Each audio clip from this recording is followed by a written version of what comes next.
నిన్నటి నుండి సోషల్ మీడియాలో ఎక్కడ చూస్తున్నా కనిపిస్తున్న పేరు యానా మీర్. ఒక పవర్ఫుల్ సోషల్ యాక్టివిస్టే కాదు, జర్నలిస్ట్ కూడా. యానా మీర్ యూకే పార్లమెంట్లో మాట్లాడిన మాటలు లేడీ జర్నలిస్ట్కి హ్యాట్స్ ఆఫ్ అంటున్నారు.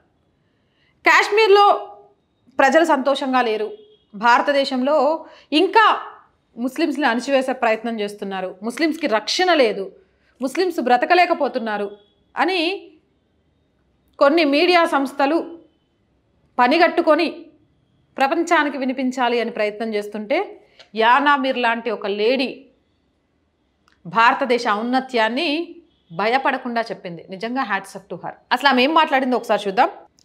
నేను మలానాని కాదు, చదువు కోసం అమెరికా వెళ్ళి బ్రతుకుతా అంటూ భారతదేశంలో భాగమైన కాశ్మీర్లో నేను స్వేచ్ఛగా ఉన్నాను. శరణార్థులాగా పరాయి దేశానికి పోవాల్సిన అవసరం రాలేదు. సామాజిక మాధ్యమాలలో ప్రపంచ పాత్రికేయులు భారతదేశంలో మతపరమైన అణచివేతకు గురి అవుతున్నారు అంటూ దేశాన్ని అస్థిరపరిచే విధానాన్ని మేము స్వీకరించబోము అని తెలిపింది. భారతదేశంలో ముస్లింలు చాలా స్వేచ్ఛగా ఉన్నారంటూ తేల్చి చెప్పి మానవ హక్కులు, మంచి విషయాల గురించి మాట్లాడింది. మొత్తానికి భారతదేశంలో కానీ కాశ్మీర్లో కానీ ఎలాంటి అణచివేత లేదు, చాలా స్వేచ్ఛగా బ్రతుకుతున్నాం. శరణార్థులుగా ఆఫ్ఘనిస్తాన్ నుంచి, మిగిలిన చోటు నుంచి, ఈరోజు బంగ్లాదేశ్ నుంచి భారతదేశంలోకి చొరబడతాంటారు కదా, అలా చొరబడాల్సిన అవసరం లేదు. మేము స్వేచ్ఛా వాయువును పిలుస్తున్నాం, మాకు నచ్చినట్టు బ్రతుకుతున్నాం. ఒకప్పుడు కాశ్మీర్ అంటే బాంబుల మోత, ఇప్పుడు కాశ్మీర్లో వ్యాపార రంగం వృద్ధి చెందుతోంది.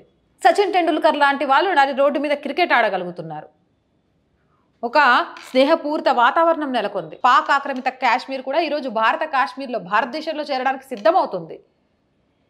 మేము చదువు కోసం లేకపోతే బ్రతుకు తెరువు కోసం ఇంకో దేశం పారుకోవాలనే ప్రయత్నం చెయ్యం, ఎందుకంటే అంత స్వేచ్ఛ మాకు భారతదేశంలో ఉంది.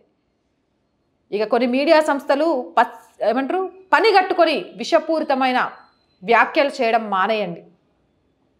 మీ వ్యాఖ్యలను ఎవరం పట్టించుకోం, భారతదేశంలో ఉన్నోళ్ళం లెక్క చేయం అని చెప్పిన యానా మీరాకు సంబంధించి తను మాట్లాడిన ప్రసంగం 2 నిమిషాలని కాశ్మీర్కి చెందిన బీజేపీ నేత సోషల్ మీడియాలో పోస్ట్ చేశారు.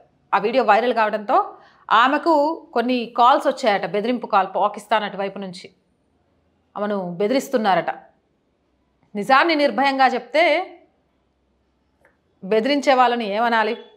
అలాంటి బెదిరింపులు వస్తాయని తెలిసి కూడా నిజాన్ని నిర్భయంగా, ధైర్యంగా చెప్పిందంటే ఆమెను అప్రిషియేట్ చేయాలి. ఇలాంటి జర్నలిస్టులు రావాలి. సమాజంలో నిజంగా అసమానతలు ఉంటే అసమానతలు అని చెప్పాలి, సమాజంలో నిజంగా మంచి ముందుకు నడుస్తుంటే మంచి నడుస్తుందనే చెప్పాలి. దేశ ఔన్నత్యాన్ని పెంచాలి. ఇంట్లో చిన్న చిన్న సమస్యలు ఉన్నంత మాత్రాన దాన్ని తీసుకెళ్ళి నడి రోడ్డు మీద వేయం కదా, ఆ సమస్యలకు మనం పరిష్కరించుకోవాలి. ఇలాంటి ఒక వేదిక మీద తన గళాన్ని వినిపించిన యానా మీరాకి మనందరి తరపున శుభాకాంక్షలు తెలియజేస్తున్నాను. ఈ వీడియోపై మీ అభిప్రాయం ఏంటో కామెంట్ సెక్షన్లో తెలియజేయండి. మరిన్ని వీడియోస్ కోసం మన ఛానల్ని వెంటనే సబ్స్క్రైబ్ చేయండి. వీడియో నచ్చినట్లయితే లైక్ చేయండి, షేర్ చేయండి.